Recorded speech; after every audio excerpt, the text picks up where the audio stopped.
நான் என்ன கேட்க வரேன், இங்கே எல்லாம் தமிழ்நாட்டில் சில பேர் இப்போ புதுசாக ஒன்று ஆரம்பிச்சிருக்கான். நாங்கள்லாம் ஹிந்தி படிக்கணும்னு ஆசைப்பட்டோம், எங்களை ஹிந்தி படிக்க விடல.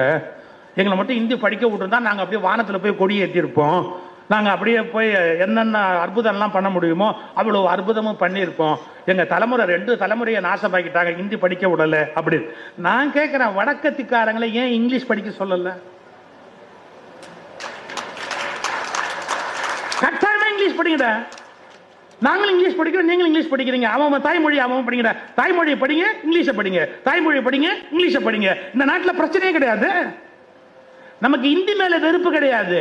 எவனோ ஒருத்த மட்டும் 2 மொழி படிப்பான், மற்றவன் 3 மொழி படிப்பானான்னு ஒரு கேள்வி இருக்கு. சார், எனக்கு நீ கழுதைக்கு சுமையேற்றுற மாதிரி எனக்கு 3 ஏத்துவ, நீ மட்டும் 2. உன் தாய்மொழியில நீ படிச்சுட்டு மேல வருது ஈஸி உனக்கு. எனக்கு அது கஷ்டம். அப்ப நீ என்ன மட்டும் எப்பவுமே கஷ்டத்துல வச்சிருப்ப, நீ மட்டும் ஈஸியா வந்து உட்காருவியா எல்லாத்துலயும்? நான் என்ன கேட்கிறேன், இந்தியா முழுக்க ஆங்கிலமே தொடர வேண்டியது தானே, அந்நிய மொழி. அதனால அப்ப எங்களுக்கு இந்திய அந்நிய மொழி, உனக்கு ஆங்கில அந்நிய மொழி தான், எங்களுக்கு இது அந்நிய மொழி தானப்பா. அது எங்க தாய்மொழியா இல்ல எங்க சித்தியா பெரியம்மாவா? யோசிச்சு பாருங்க. நான் எல்லாரும் நம்ம திங்க் பண்ண தவறிட்டோம். 2-3 தலைமுறையோ இந்தி படிக்க விடாமையே அப்படியே எல்லாரையும் கெடுத்துட்டாங்க. ஏன் அவன் இங்கிலீஷ் படிக்க வச்சிருக்கிறது?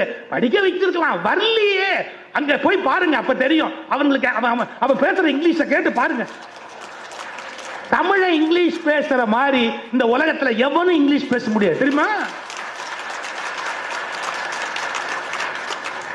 அவனுங்க ப்ரொனன்சியேஷனும் அவங்களுடைய கிராமரும் அவங்க பேசுற லட்சணமும் நீங்க பாத்தீங்கன்னா, அவனுக்கு இங்கிலீஷ் வரலங்கிறதுக்காக அவனுக்கு தெரிஞ்ச இந்திய நான் என் தலைமையில தூக்கணுமா? நான் தனியா படிப்பேன். எனக்கு பிடிச்சிருந்தா நான் காளிதாசன் படிக்கணுங்கிறதுக்காக ஹிந்தி படிப்பேன். அது ஏன் இஷ்டம், அது வேற விஷயம். ஃப்ரீவில் எனக்கு என்னுடைய சுதந்திரம் இருக்கு.